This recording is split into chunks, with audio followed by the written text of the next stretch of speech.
Certainly, the Solar Task Force is a group of both government and industry that have come together to try and solve the challenge that we've been set.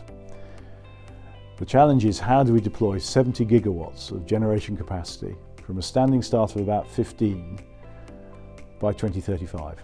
So we've taken about 12, 13 years to get to 15 gigawatts. We've got about the same length of time to get to 70. It's a 5-fold increase in solar deployments in the same amount of time.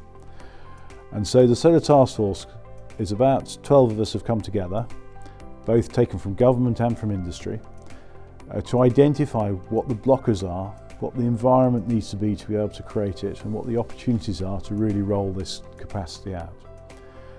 And we came together spring this year, and we have to produce a route map to tell everybody what the answers are by spring next year. And it's got a great head of steam. There's lots of very passionate people involved in this process. There's not just the 12 of us sitting at the main task force, then there's 4 subgroups, each of which have got a load of passionate people of subject matter expertise on how we're going to solve problems and how we're going to identify opportunities to be able to make this a reality. So the Solar Task Force is there to bring this to reality. It's there to provide the glue to be able to bring that expertise together and be able to tell people what needs to be done.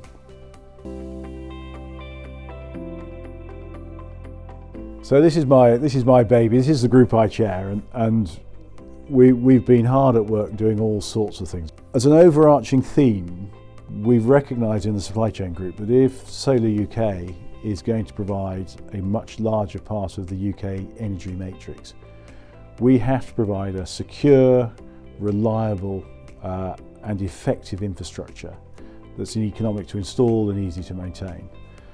And we recognise that to do that efficiently, we have to just generally raise the professionalism within the sector. So we're going to be advocating sort of more skills and more courses for people to do, so that they can be efficient, effective, and the installations we leave behind are robust and reliable. And so what we're looking at, we've split ourselves into 2 separate groups. One is about qualifications and what are the qualifications we need to identify to help upskill the group, upskill the sector. And the other is then looking at the numbers and how do we attract the right numbers into our industry to actually fulfill the gaps that many of us have got in our businesses. And this task has been complicated by the fact that we're looking at the entire value chain. So I'll give you an example. So if we've got 70 gigawatts to install and a large proportion of that is coming off solar farms, and we can't get those solar farms through the planning network, then we failed. Doesn't matter what we've done downstream of that. If we can't get the planning process cleared and sorted out to allow these solar farms to run through, then we've lost the plot. We failed.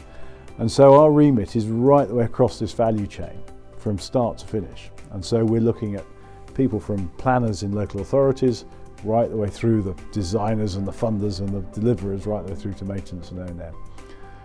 And that's quite a complicated value chain that we've got to pick up. But we are looking at the skills and we're looking at the numbers throughout that supply chain. What's the industry doing to make up for this? Well, the plan at the moment is we're getting a number of things done and sorted out already. So we've already got some careers fairs happening around the country next year. We've got a trailblazer group set up to see what we can do about apprenticeships and whether we can use existing apprenticeships that happen or whether we have to invent our own new ones. And we've got a number of other initiatives running with Department of Work and Pensions and the Department of Education to promote solar back into the UK, to promote solar within the school system and also within the unemployed sector to bring them into our sector. So there's a number of things happening already. But really the industry is going to have to wait for our publication spring next year, and spring next year we'll be able to go out and shout about all the things we ought to be doing and how we're expecting people to respond and react to it. So the answer is, Alex, I'm afraid you're going to have to watch this space, but there will be a very detailed and what I believe very effective report coming out in spring next year.